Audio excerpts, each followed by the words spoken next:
சட்டமன்றத்தில் 2019-20 ஆண்டுகள் நான் உரையாற்றியிருக்கிறேன். அப்போ என்ன சொல்லியிருக்கேன், ஒரு காலத்தில் இதே கருத்து சொல்லியிருக்கேன். ஒரு காலம் தமிழ்நாடு ரொம்ப முன்தங்கி இருந்த மாநிலம். இப்போ உங்கள் ஆட்சியிலால் அன்றைக்கி கிட்டத்தட்ட 9-10 வருஷம் அதிமுக ஆட்சி நடந்திருக்கு. ரொம்ப சரிஞ்சிட்டோம். என்ன புள்ளி விவரம் சொல்கிறேன், இந்தியாவுடைய உற்பத்தியில் மேனுஃபேக்சரிங் அவுட்புட்டில் ஒரு காலத்தில் 11% இருந்தவங்க நம்ம இப்போ 9% குறைஞ்சிட்டோம். இதே ஆந்திரா 4% இருந்தது 6% அதிகரிச்சிருச்சு. அப்படி பார்த்தா நீங்கள் தொழில்துறையில் நீங்கள் கவனம் செலுத்தவில்லை. இன்னொரு புள்ளி விவரம் சொன்னேன்.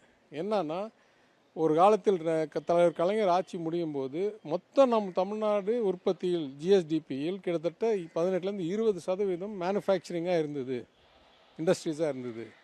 இன்றைக்கி அது சரிஞ்சு 15-16% தான் இருக்குது. நிறைய கட்டுமான பணி, சேவைகள் தான் வளர்ச்சி இருக்குது, இது வளரல அப்படின்னு அன்றைக்கி சொன்னேன்.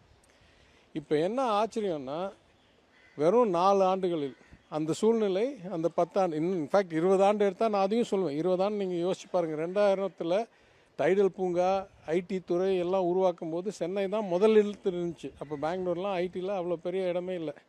இன்றைக்கி பார்த்தா நம்மளோட ஒரு ஸ்டார்ட் அப்லாம் தாண்டியிருக்காங்க, சுற்றுச்சூழல் உருவாக்கிங்க. ஸோ ஆக்சுவலாக த மெயின் நம்மளுக்கு லாஸ் ஆன பீரியட் வந்து 2000-2020. அந்த 20 ஆண்டுகளில் சுமார் 15 ஆண்டுகள் அதிமுக ஆட்சி இருந்தது.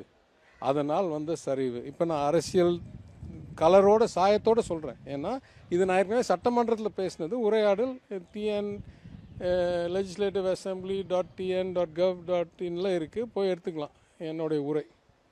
இப்போ எனக்கு என்ன ஆச்சரியமாக இருக்குன்னா, ஏன் அந்த நான் புள்ளி வரத்து சொல்லணுன்னா, 4 ஆண்டுகளில் திருப்பி இந்தியாவுடைய உற்பத்தியில் 12% மேலே தமிழ்நாடு மேனுஃபேக்சரிங்கை கொண்டாந்து, திருப்பி நம்மளுடைய உற்பத்தியில் 20% மேனுஃபேக்சரிங் இண்டஸ்ட்ரீஸாக உருவாக்கி, என்ஜினியர்ட் குட்ஸ் அவுட்புட்டில் நம்பர் 1 ஆக்கி, எலக்ட்ரானிக்ஸ் குட்ஸ் அவுட்புட்டில் நம்பர் 1, நம்பர் 5லேருந்து நம்பர் 1ஆக 4 வருஷத்தில் கொண்டாந்து முதல் இடத்துக்கு கொண்டாந்து, ஃபாஸ்டஸ்ட் க்ரோயிங் எக்கானமி இன் இந்தியான்னு 9.6% ரியல் குரோத்தை உருவாக்கி, இவ்வளோ சிறப்பான ஒரு ஆட்சியை நடத்தின முதலமைச்சர் 1 ட்ரில்லியன் எக்கானமின்னு பிளான் போட்டு அதனால் வகுத்து திட்டமிட்டு பண்ண பிறகு, அவங்க குறையும் நான் அரசியல் ரீதியாக சொல்ல வேண்டாம்ன்றதுக்காக பொதுவாக சொன்னதை ஏதோ நான் வந்து எங்கள் ஆட்சி மேலேயே எங்கள் முதலமைச்சர் மேலேயே குற்றச்சாட்டு சொல்கிற மாதிரி ஒரு நபர் பேசினார்னா, நான் கேட்க வேண்டியது, அவருக்கு இருக்கிற குடும்ப பிரச்சனையும் அவருடைய கட்சி பிரச்சனையும் திசை திருப்புவதற்காக நான் தொழிலதிபர்களிடம் பேசினதை செகண்ட் ஹேண்டாக தேர்ட் ஹேண்டாக எங்கேருந்தோ தகவல் எடுத்து அதை நானே குற்றச்சாட்டு சொன்ன மாதிரி வைக்கிறது கொஞ்சம் கேலியாக தான் இருக்குது. நான் என்றைக்குமே எதிர்கட்சியாக இருந்தாலும் ஆளுங்கட்சியாக இருந்தாலும் தகவல் அடிப்படையில் பேசுகிறவன். ஃபுல் புள்ளி விவரம் நீங்கள் போய் என்னுடைய அசம்பிளி ஸ்பீச்சில் பாருங்கள். இதே புள்ளி விவரம் இன்றைக்கும் சொல்கிறேன்.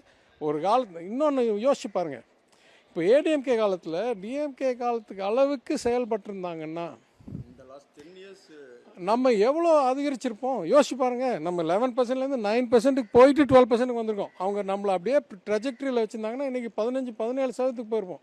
அதே மாதிரி உற்பத்தி மேனுஃபேக்சரிங் ஃபெசிலிட்டிஸ்லாம் அவங்க சிறப்பாக பண்ணியிருந்தாங்கன்னா இன்றைக்கி 25%, 30% ஆஃப் அவர் எக்கானமி would have been. அதுதான் நான் சொல்ல வந்தேன். அதனால் நம்ம இந்த பின்தங்கிட்டு வர்றதுனால நம்ம இங்கே தான் வரோம், அவங்களாம் அந்த அளவுக்கு போகல அப்படின்னு சொன்னேன். அவ்வளோதான் கருத்து.